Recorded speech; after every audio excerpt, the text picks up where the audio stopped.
Olá, olá, doutores e doutoras! Estamos de volta! É um prazer enorme retornar à casa de vocês que nos seguem aqui no canal do Tabelião. Hoje, para falarmos da origem dos títulos de crédito. E por que eu decidi fazer esse vídeo? Principalmente porque, enquanto professor da graduação do curso de Direito, eu tinha uma grande dificuldade de demonstrar o porquê existia esta matéria na grade do estudo do direito empresarial. Muitos diziam, olha, para que eu quero saber a sistemática da letra de câmbio? Para que eu quero saber a sistemática da nota promissória? O cheque ainda vai lá, a duplicata aí é mais importante para os empresários, enfim. Nós temos aí que entender essa origem, essa vasta origem histórica dos títulos de crédito. Eu tenho uma citação que eu gosto muito do Túlio Ascarelli. Ele diz que a maior contribuição do direito comercial para a economia mundial são os títulos de crédito, como uma forma de facilitar, um instrumento de facilitação da realização dos negócios jurídicos que são e eram entabulados pelos comerciantes da época. Vamos imaginar a Europa medieval, quando surgem os títulos de crédito. E nós temos aí a fase italiana. Alguns vão dizer que é por volta de 1250 que surgem os títulos de crédito. Então nós temos a facilitação da realização de determinados negócios por meio de um documento que equivale a uma moeda da época. A moeda da época poderia ser, sei lá, sal, ouro, prata, couro, azeite de oliva e por aí vai. Basta imaginarmos, aí vamos pensar por hipótese no sal. O sal, ele era utilizado como moeda, sobretudo naqueles países europeus que estavam localizados mais ao centro da Europa, que estavam longe, portanto, das encostas do mar. Então, quem tinha sal nesses lugares tinha um produto que poderia ser trocado por vários outros. Esta fase italiana, ela persiste, segundo alguns doutrinadores, até 1630. Essa fase italiana faz surgir um documento que poderia ser trocado por papel, o dinheiro trocado por um papel equivalente a esta moeda. Então temos lá o surgimento do título de crédito. Já na fase francesa, nós temos aí a possibilidade de entender o surgimento do Instituto do Endosso. O endosso, que significa em uma palavra transferência, a transferência do crédito de uma pessoa para outra, do endossante para o endossatário, faz com que haja uma maior agilidade na realização dos negócios jurídicos. Se existia um título de crédito que já facilitava a realização de transações, de negócios jurídicos, quanto mais com o surgimento do endosso. Se nós fizermos uma comparação com o Instituto do Direito Civil equivalente, nós temos aí a seção civil do crédito. Enquanto o endosso é um ato unilateral do endossante, ele realiza a transferência do crédito e não pede conselho para ninguém, ele vai lá e efetivamente realiza o ato de transferência do crédito.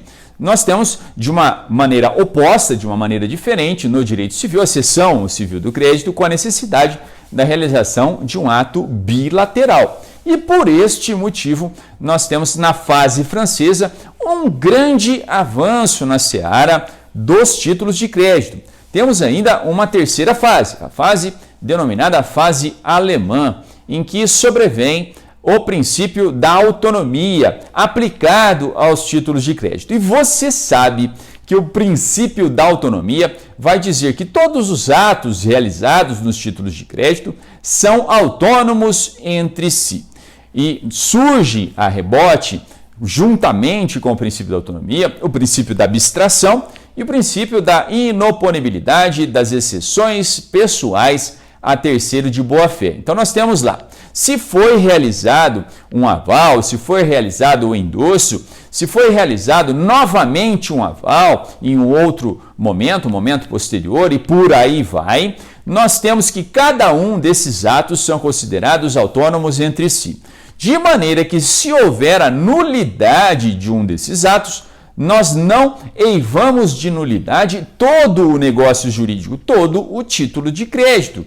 Então, nós temos aí um descolamento do negócio que originou o título de crédito e o próprio título de crédito. Ou seja, não existe um cordão umbilical que vai ligar o negócio jurídico que deu origem ao título de crédito ao próprio título de crédito. Ele pode circular independentemente do negócio que o motivou.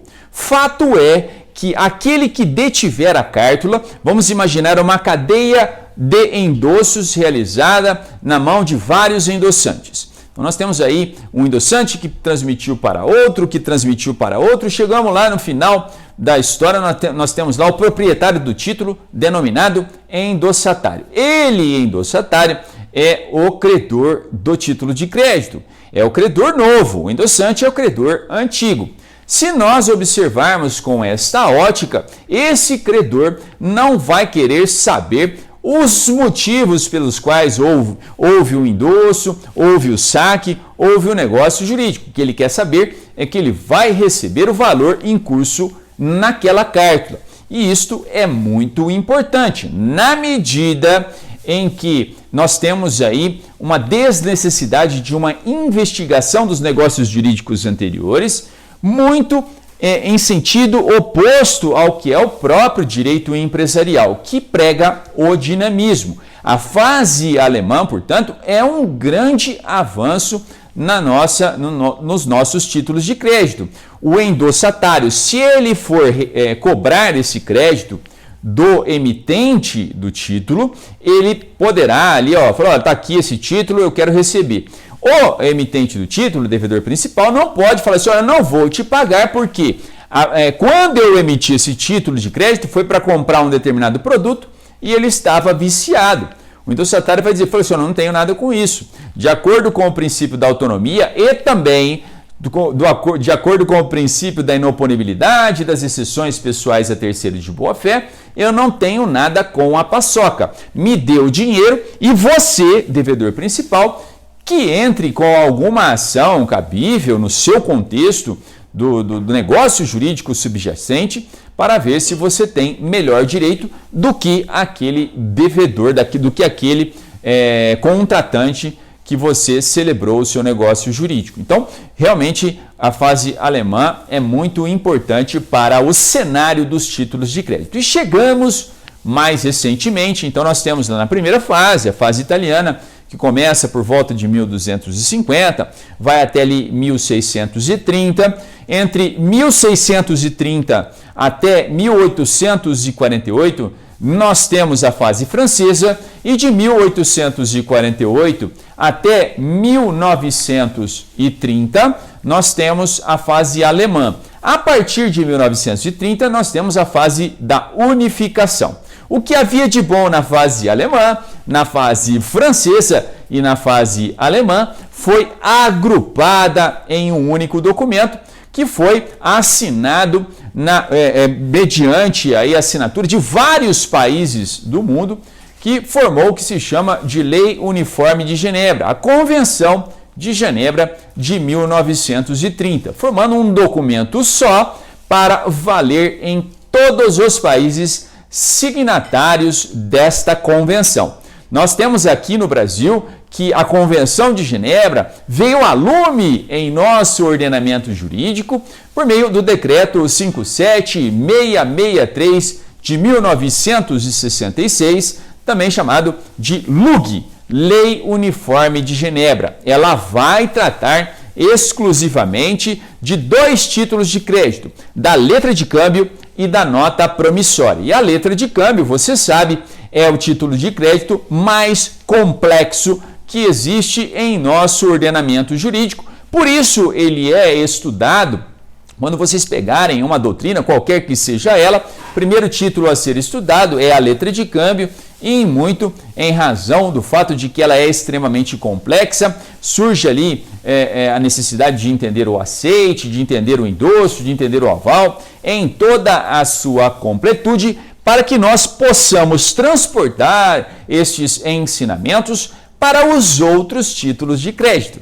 Se vocês gostaram desta aula, que traz vocês um pouco mais perto dos motivos pelos quais se estudam os títulos de crédito, da maneira como nós estudamos, sobretudo na faculdade de Direito, nas provas de concurso público e, por que não dizer, em nosso contexto atual, nós temos aí uma visão prospectiva, falo por mim, bastante positiva para os títulos de crédito digitais. Então nós temos que não necessariamente vão ser realizadas transações em dinheiro virtual, mas em títulos de crédito virtuais, porque os títulos de crédito sempre serão um instrumento que facilitará em alguma medida a transmissão de um crédito pro futuro. Lembrando que nós temos como características fundamentais dos títulos de crédito o prazo e a confiança. Sempre que houver a necessidade de prazo e confiança, vai haver a necessidade dos títulos de crédito. Gostaria que vocês deixassem aqui o seu like, o seu joinha. Gostei dessa aula, deixe os seus comentários a respeito dessas explanações e desses ensinamentos. Não se esqueça de se inscrever no canal do Tabelião, mas também de compartilhar esse conteúdo com os seus amigos que precisam apaixonar-se pelos títulos de crédito, pelo direito cambiário. Nós ficamos por aqui, nós nos vemos logo menos. Até mais! Tchau!